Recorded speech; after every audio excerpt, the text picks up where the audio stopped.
कल की तारीख से लेकर अब तक राहुल गांधी की वो तस्वीरें लगातार इस देश के लोकतंत्र की चिंता करने वाले हर व्यक्ति की आंखों के सामने तैर रही हैं। वही तस्वीरें, कभी राहुल गांधी को सड़क पर घसीटते हुए देखे जाना, तो कभी राहुल गांधी के नाक से बहता हुआ वो खून, तो कभी राहुल गांधी के एक पैर में जूता और दूसरे पैर का जूता गायब। अब दोस्तों, आज की तारीख में क्या चल रहा है? इन तमाम चीजों के बाद, उन तमाम तस्वीरों के बाद राहुल गांधी और ज्यादा अग्रेसिव नजर आ रहे हैं। आज की तारीख में लोकसभा की कार्रवाई अब कल के लिए स्थगित कर दी गई है, लेकिन उससे पहले सदन के भीतर आज तमाम कांग्रेस के सांसद काले कपड़े पहनकर पहुंचे और कांग्रेस के इन तमाम सांसदों को साथ मिला समूचे विपक्ष का, इंडिया गठबंधन का, और इंडिया गठबंधन से बाहर हो चुके डीएमके का भी। यानी कि पूरा विपक्ष एक साथ दिखा, सिवाय केजरीवाल एंड गैंग के। केजरीवाल जी का पूरा गैंग आज नीट छात्रों के ऊपर हुई बर्बरता को लेकर, जब विपक्ष के सांसद संसद भवन परिसर में मकर द्वार के बाहर प्रदर्शन कर रहे थे, तो वहां से भी वो नदारद थे। और सदन के भीतर भी जब विपक्ष के तमाम सांसद चर्चा की मांग कर रहे थे, तो क्या राज्यसभा और क्या लोकसभा, हर जगह पर आम आदमी पार्टी के खेमे में सन्नाटा छाया हुआ था।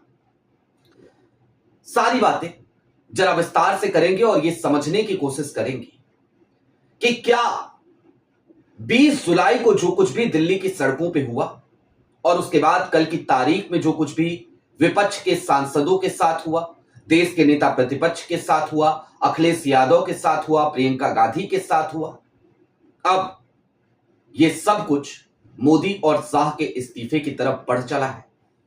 नमस्कार, मैं स्वप्निल और आप मुद्दा देख रहे हैं। दोस्तों, आगे बढ़े उससे पहले वही छोटी सी अपील। मुद्दा इन दिनों एक गंभीर आर्थिक संकट से जूझ रहा है। एक तरफ जहां हमारे मेन बैंक अकाउंट्स बीते लंबे समय से फ्रीज चल रहे हैं, तो दूसरी तरफ हमारे 28 साल पुराने चैनल को हमसे लंबे समय तक छीन कर रखा गया था। ऐसे में डे टू डे ऑपरेशंस में मुद्दा को काफी मुश्किलों का सामना करना पड़ता है। लिहाजा आपसे गुजारिश है, यदि आप चाहें तो स्क्रीन पर दिख रहे क्यूआर कोड या फिर के नीचे दिख रहे यूपीआई नंबर्स के जरिए मुद्दा की छोटी छोटी मदद जरूर कीजिएगा, ताकि हमारी बेबाकी यूं ही बरकरार रहे। अब आगे बढ़ते हैं। कल की तारीख में राम मनोहर लोहिया अस्पताल पहुंचे राहुल गांधी, घायल छात्रों से मुलाकात की और उसके बाद संसद भवन से लेकर प्रधानमंत्री के कार्यालय तक वो अपने तमाम सांसदों के साथ, इंक्लूडिंग प्रियंका गांधी, राजा वडिंग, पवन खेरा, सबको लेकर वो प्रधानमंत्री आवास की तरफ कूच कर गए। पैदल चलते हुए वो प्रधानमंत्री आवास पहुंचे और वहां पर उन्हें ज्वाइन किया केरल के मुख्यमंत्री वीडी सतीसन ने भी, और कर्नाटका के मुख्यमंत्री डीके शिवकुमार ने भी। सीधे तौर पर राहुल गांधी की एक ही डिमांड थी कि प्रधानमंत्री अब आए, आकर के मुलाकात करें, हमारे सवालों का जवाब दें। लेकिन ये मोदी जी हैं, कहां निकलते अपने घर से तो नहीं निकले। सबसे पहले दिल्ली के आला अफसरान आए, उन्होंने राहुल गांधी को समझाने की कोशिश करी, कहा कि राहुल जी प्लीज मत कीजिए, प्लीज चल लीजिए।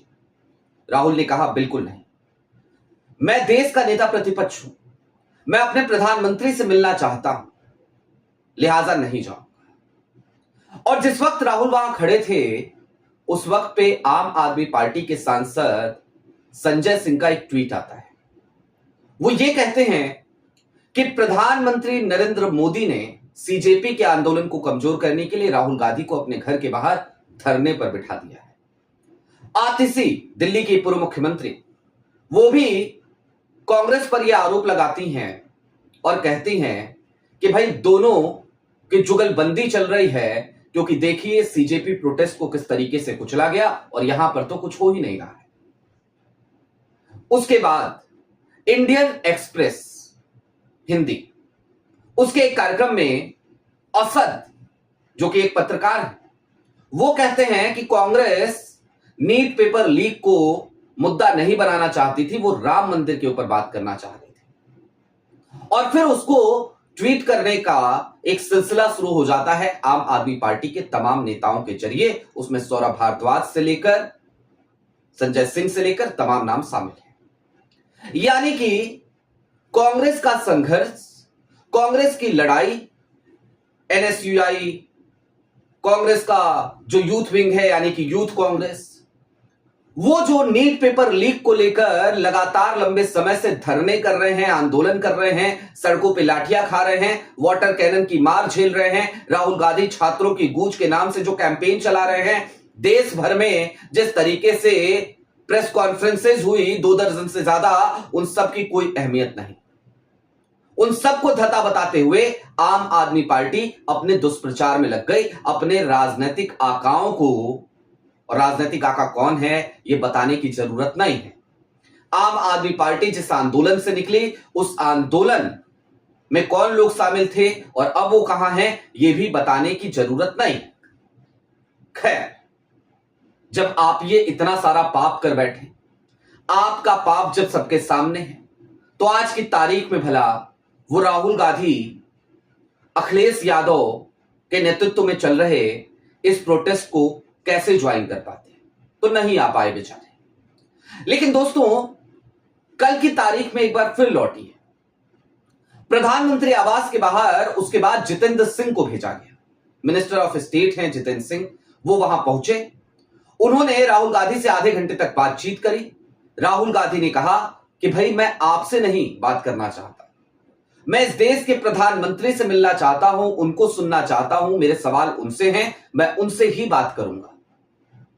लेकिन जितेंद्र सिंह आधे घंटे बाद वापस लौट गए और जैसे ही जितेंद्र सिंह वापस लौटे, तुरंत ही दिल्ली पुलिस आती है, बल प्रयोग करती है, राहुल गांधी को सड़क पे घसीटा जाता है, अखिलेश यादव को डिटेन किया जाता है, प्रियंका गांधी को डिटेन किया जाता है, पवन खेरा को डिटेन किया जाता है और सबको ले जाकर के छत्रसाल स्टेडियम में रखा जाता है हिरासत में। इस झड़प के दौरान, पुलिस के बल प्रयोग के दौरान राहुल गांधी चोटिल भी होते हैं, लेकिन उसके बाद भी राहुल गांधी रुकते नहीं, थमते नहीं। छत्रसाल स्टेडियम में जब हिरासत में लिया गया तो उसी छत्रसाल स्टेडियम से वो अपनी 5 मांगें नरेंद्र मोदी के सामने रखते हैं और कहते हैं कि अब सिर्फ धर्मेंद्र प्रधान का नहीं, इस्तीफा तो हमें अमित शाह का भी चाहिए, क्योंकि छात्रों के ऊपर जो लाठी चली वो लाठी किसी और की नहीं बल्कि शाह की लाठी थी। दिल्ली पुलिस शाह के अंतर्गत काम करती है, लिहाजा अब जो मामला है वो मामला बहुत आगे बढ़ चुका है और विपक्ष इस मामले को इतनी आसानी से छोड़ने वाला भी नहीं है। दोस्तों, नीट पेपर लीक पर चर्चा सदन में हो जाएगी, होती भी, लेकिन 20 जुलाई को दिल्ली पुलिस ने जिस तरीके की कायराना हरकतें करी, निहत्थे लोगों पर जिस तरीके से लाठियां चलाई गई और फिर यह कहा गया है कि वो पत्थर मार रहे थे, जबकि पत्थर मारती पुलिस की तस्वीरें हमारे सामने हैं। ऐसे में उस बर्बरता का जवाब अब देश के प्रधान सेवक से ही मांगा जाना चाहिए, क्योंकि प्रधान सेवक खुद को सेवक तो बताते हैं, अपने कार्यालय का नाम बदलकर सेवा तीर्थ भी कर देते हैं, लेकिन सवाल यह है कि यह सेवा किसकी हो रही है? क्या इस देश के आम आवाम की सेवा कर रहे हैं प्रधान सेवक? क्या इस देश के उन छात्रों की सेवा कर रहे हैं प्रधान सेवक? और अगर कर रहे हैं तो छात्रों की डिमांड तो बड़ी सीधी सी थी।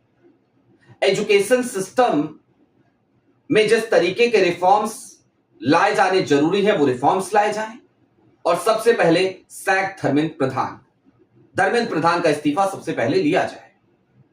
और यह मांग सीजेपी ने बाद में उठाई।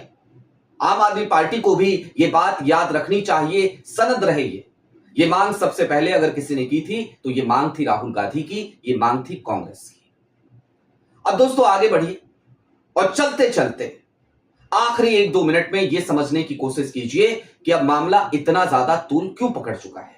तो उसके पीछे बड़ा सीधा सा कारण है। दोस्तों, वो कहते हैं ना कि लोहा जब गर्म हो तभी हथौड़ा मारना चाहिए। तो आज की तारीख में विपक्ष को यह समझ में आ चुका है कि लोहा बहुत गर्म है। देश के युवा इस समय बहानेबाजी में फंसने वाले नहीं हैं।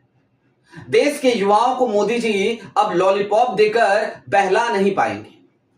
लिहाजा धर्मेंद्र प्रधान का इस्तीफा तो होगा ही होगा, वो तो होना ही है।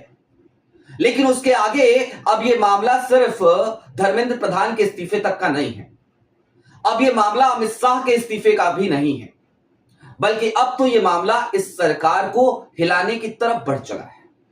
सरकार बुरी तरीके से कांप रही है, डर रही है, और उसका नमूना हमें 20 जुलाई को देखने को मिला। वो नारे आपने सुने ना, जब जब मोदी डरते हैं पुलिस को आगे करते हैं।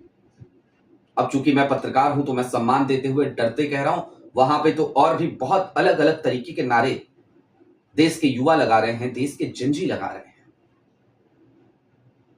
और दिल्ली की पुलिस, गृह मंत्रालय के अंतर्गत काम करने वाली दिल्ली पुलिस, वो क्या कर रही है? असिस्टेंट कमांडेंट है एक आरएएफ की, सोनिया सहरावत।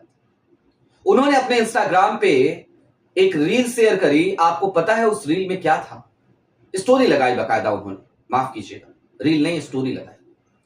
और इस स्टोरी में हमें दिखाई देता है कि एक कॉकरोच है और चींटियां उसके ऊपर हमला कर रही हैं, और सोनिया सहरावत लिखती हैं, जो खुद को पलट नहीं सकते वो पूरे देश को पलटने चले हैं, पूरे देश को बदलने चले हैं। कॉकरोच, आप सबको पता है, जब वो एक बार पीठ के बल अगर गिर जाता है तो वो खुद से उठ नहीं पाता। तो वो तस्वीर, वो वीडियो साझा करी सोनिया सहरावत ने। तो आप समझिए कि किस तरीके की मानसिकता इन फोर्सेस में बैठे लोगों की हो चली है। और इंटरनल इंफॉर्मेशन ये भी आ रही है कि देश के कोने कोने से अब कई और कंपनीज की तैनाती दिल्ली में की जा रही है, पैरामिलिट्री फोर्सेस बुलाई जा रही हैं। क्यों, किस लिए? क्या आंदोलन को कुचलने की कोई बड़ी तैयारी चल रही है, कोई बड़ा कुचक्र रचा जा रहा है? ये सब भविष्य के गर्भ में है। आपकी क्या राय है वो हमें कमेंट बॉक्स में जरूर बताइएगा। अभी के लिए दीजिए इजाजत।